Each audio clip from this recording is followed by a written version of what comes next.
शिदीगोट के तारीखी ग्राउंड में एमआरसी का आज फाइनल मैच है। दो टीमों के कप्तान मेरे साथ मौजूद है। खेल और खिलाड़ी में उनसे कुछ बात करते हैं क्रिकेट के हवाले से कि टेप बॉल से वो कैसे एंजॉय क्रिकेट करते हैं, टेप बॉल और हार्ड बॉल में क्या फ़र्क है। अल्ताफ़, आप क्रिकेट तो बड़ी इंजॉय करते हैं, टेप बॉल और हार्ड बॉल में क्या फ़र्क नज़र आता है और कितनी आप लोग एफ़र्ट करते हैं कि टेप बॉल के अलावा हार्ड बॉल के भी टूर्नामेंट्स यहाँ पर हों? बिस्मिल्लाहिर्रहमानिर्रहीम। असलम भाई, बहुत शुक्रिया। असलम भाई, टेप टेनिस और हार्ड बॉल का बहुत ही ज़्यादा फ़र्क है। ठीक है, एक तो उसमें कॉस्ट बहुत ज़्यादा है, सही है, और दूसरी ये कि हम लोग अफोर्ड भी नहीं कर सकते। अगर हमारे साथ कोई ताउन करता है तो हम लोग खेलते हैं और उस हिसाब से खेल अच्छा पेश करते हैं। हार्ड बॉल जो है वो बिल्कुल सुकून से रिलैक्स होकर खेलने वाली गेम है। टेनिस जो है वो तकरीबन 8 से 10 ओवर, आपको पता है क्या पोजीशन होती है उसमें, क्विक खेलना पड़ता है, बॉल भी क्विक आती है उसमें। अच्छा, आप खुद एमआरसी के बोर्ड के एक बड़े मेंबर एम रुकन है, कितने क्लब अभी तक जो टेप बॉल के रजिस्टर्ड हैं आपके पास?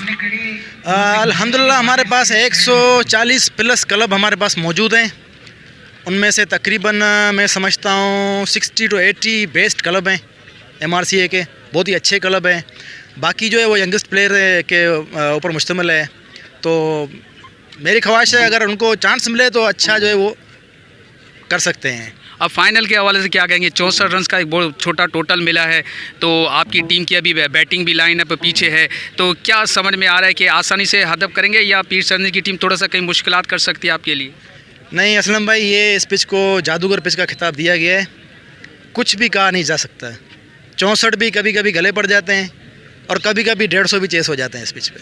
अच्छा, पीर सरनी के कप्तान हमारे साथ मौजूद है। उनकी टीम ने इतने रन्स तो नहीं बनाए थे, तकरीबन 64 से 65 रन बनाए, लेकिन उससे पूछेंगे वो डिफेंड करते हैं या नहीं। क्या सही डिफेंड करने में कामयाब होंगे? 65-66 रन से इतने बड़ा स्कोर नहीं है फिर भी। बिस्मिल्लाहिर्रहमानिर्रहीम। इंशाल्लाह कोशिश करेंगे कि 65 रन को डिफेंड करें और इंशाल्लाह कोशिश यही होगी कि जीत के जाए। बिल्कुल, यहाँ पे ये दोनों खिलाड़ियों के आपने व्यूज़ देखे। क्रिकेट का जुनून मलिर के अंदर है, टैलेंट मलिर के अंदर है, लेकिन मैं हमेशा कहता हूँ अपने इस चैनल के थ्रू जो आला इक़्तिदार में बैठे लोग हैं कि खुदारा मलिर के ऊपर भी नज़र रखें, नौजवान खिलाड़ी की हौसला अफजाई करें। इन नौजवान खिलाड़ी को क्लब लेवल पर, डोमेस्टिक लेवल पर और बाकी जो हमारे जो इदारे जो क्रिकेट के लिए काम करें उनको खिलाएँ, ताकि ये हमारे सिंध के बच्चे, ये हमारे कराची के बच्चे, ये हमारे मलिर के बच्चे आगे जाके अपने इलाके का नाम रोशन करें, पाकिस्तान के लिए खेले, अपने मुल्क के लिए खेले, पाकिस्तान की टीम में वो खेले, ताकि अपने इलाके का नाम रोशन करे। KHI न्यूज़ के साथ असलम पालारी, कराची।